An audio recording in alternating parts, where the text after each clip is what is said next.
नमस्कार, आप देख रहे हैं पुलिस महानगर। तो आइए शुरुआत करते हैं आज की कुछ खास खबरों से। पुणे में नाबालिग की रेप और मर्डर केस पर शिवसेना यूवीटी सांसद संजय राउत की प्रतिक्रिया आई है। उन्होंने कहा कि पुणे में नाबालिग के रेप के बाद हत्या कर दी गई। इसका मतलब यह है कि अपराधियों में कानून और सरकार का डर नहीं है। लोग कहां से आते हैं और इस तरह की वारदातों को अंजाम देते और बच जाते हैं।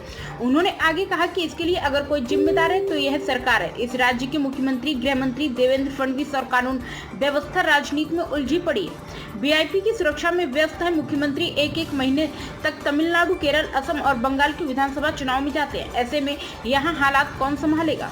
संजय राउत ने रेप केस पर सवाल उठाते हुए कहा कि राज्य की पुलिस विपक्ष के ऊपर डंडा उठाने के लिए है। उन्होंने कहा कि यह जो लाडली बहन योजना चलाई जा रही, शायद उस बच्ची की मां का भी सरकारी लाड़की बहन हो सकती है। उन्होंने आगे कहा कि क्या 1500 रुपए में उस मां की भावनाओं को खरीद लिया। संजय राउत ने आगे कहा कि आरोपी रेपिस्ट नहीं बल्कि यहाँ की सरकार है जो निकम्मी और नालायक है।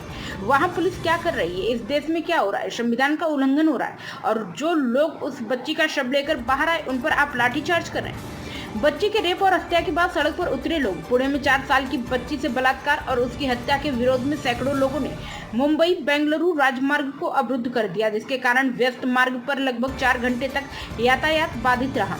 बच्ची की परिवार के सदस्यों और अन्य प्रदर्शनकारियों ने शनिवार शाम को नवाले ब्रिज क्षेत्र में पीड़िता के शव को सड़क पर रखकर दिया और इस मामले में गिरफ्तार 65 वर्षीय व्यक्ति को कड़ी सजा दी जाने की मांग की।